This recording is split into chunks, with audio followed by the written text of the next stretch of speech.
अगर आप कबाब खाने के शौकीन हैं तो ये रेसिपी आपके लिए है, चाहे आप मटन में बनाएं या कि बीफ में बनाएं।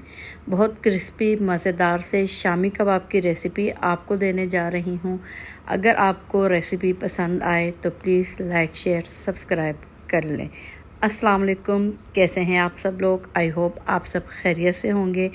आज की वीडियो स्टार्ट करने जा रही हूँ। मैं शामी कबाब की रेसिपी आपको देने जा रही हूँ। यकीन करें, इतनी इजी, मज़ेदार और बहुत ही कम मसालों में कम टाइम पे ये रेसिपी बनकर तैयार होगी। आप इस शामी कबाब को लंच में, डिनर में, मेहमानों के लिए, टी टाइम पे या फिर आप बच्चों के टिफ़िन के लिए भी रेडी कर सकते हैं।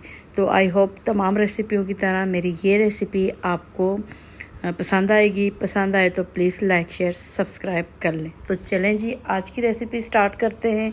जिसके लिए यहाँ पर मैंने हाफ़ केजी चने की दाल ली थी। उसे आधा घंटा पहले भिगो के रख दिया था। उसके बाद इसमें इस दाल का पानी निकाल कर हमने प्रेशर कुकर में डाल दी है और साथ ही आधा किलो दाल में हम 3 पाव या फिर 1 किलो गोश्त डालेंगे। अच्छा, गोश्त को भी अच्छे तरीके से आपने वॉश करना है। वॉश करने के बाद दाल में शामिल कर देंगे। इसके अलावा इसमें वेजिटेबल जाएंगी, जिसमें है अदरक, लहसुन, प्याज, 2 अदद प्याज है और 8 से 10 अदद हरी मिर्चें हैं। ये तमाम सब्ज़ी को आपने रफली काटना है।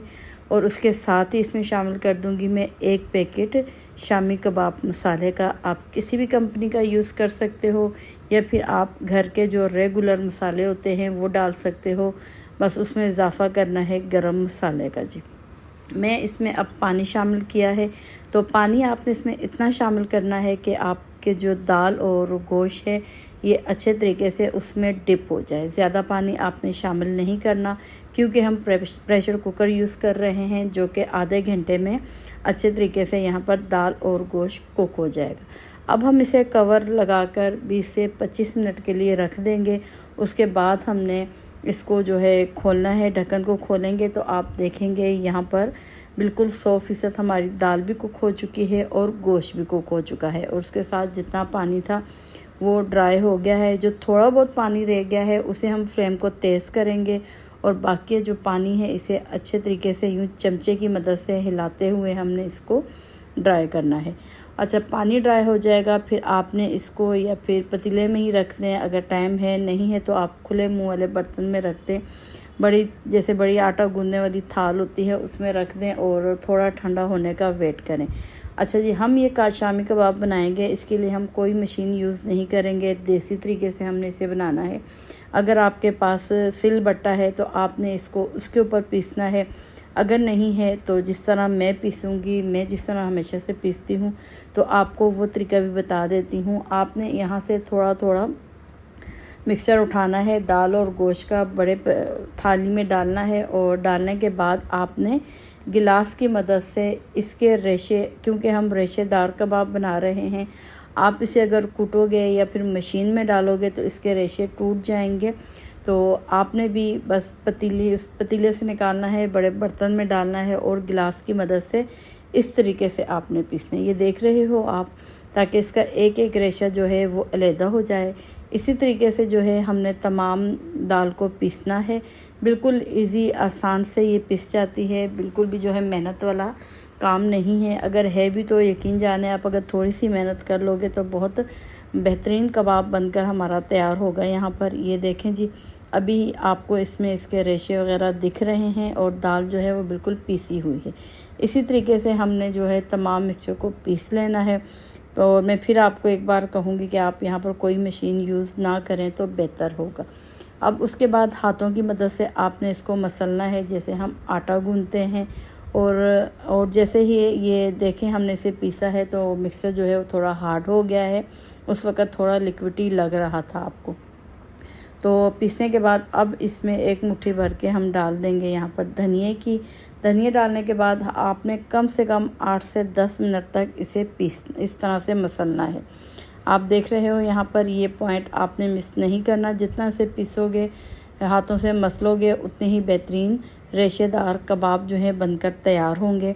और इस पॉइंट पर आकर आपने नमक मिर्चें चख ली हैं, अगर आपको कम लगता है तो आप डाल लोगे। तो अब यहाँ पर मैं टिक्कियाँ बना के रख रही हूँ। तमाम इस मिक्सचर की टिक्कियाँ बना के रखेंगे, कुछ हम फ्राई करेंगे और कुछ हम फ्रीज़र के लिए फ्रीज़ कर लेंगे नेक्स्ट टाइम के लिए। तो यहाँ पर तवा लेंगे। तमाम टिक्कियाँ मैंने बनाने के बाद जो है फ्रिज में रख दी थी, क्योंकि थोड़ी टाइम के बाद मैंने फ्राई करना था।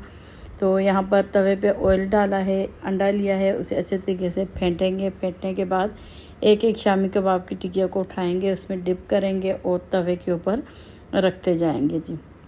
आपने गैस की फ्लेम को जो है ज़्यादा हाई नहीं रखना। तो इसी तरीके से जब आप टिक्कियाँ डाल दोगे तो एक तरफ से वो कुक होंगी तो आपने पलटना है, डालने के साथ ही आपने नहीं पलटना। तो ये देखें जी, माशाल्लाह कितना बेहतरीन कलर इनके ऊपर आया है।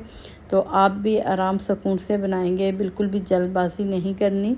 तो यहाँ पर जब हम चारों टिक्कियों को इस तरीके से पलट लेंगे, पलटने के बाद दूसरी साइड का कुक होने का वेट करेंगे।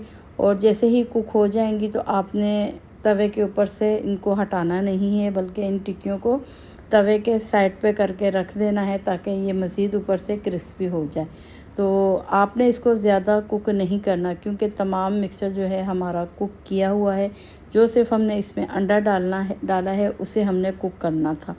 और बिल्कुल आप कलर देख रहे हो, शामी कबाब बिल्कुल भी कहीं से जला हुआ नहीं है। तो इसी तरीके से हम बाकी टिक्कियाँ जो हैं उसे भी डाल देंगे। तमाम कबाबों को इस तरीके से हम फ्राई करेंगे और फ्राई करने के बाद इसे हम डिश आउट करते हैं, आपको इसका फ़ाइनल लुक दिखाते हैं। तो यहाँ पर देखें जी, माशाल्लाह से बहुत बेहतरीन ये शामी कबाब रेशे वाले बनकर तैयार हुए थे। तो आप भी इतनी बेहतरीन सी रेसिपी बना सकते हो, कबाब बना सकते हो। शर्त ये कि अगर स्टेप बाय स्टेप मेरे तरीके से आप फॉलो करोगे। तो उम्मीद करती हूँ मेरी आज की रेसिपी आपको आसान लगी होगी, पसंद आई होगी। तो अब चाहूँगी मैं आपसे इजाज़त, दुआओं में याद रखिएगा, अपना ख्याल रखिएगा। वीडियो पसंद आई है तो लाइक शेयर सब्सक्राइब कर लीजिएगा। ओके बाय, अल्लाह हाफिज़।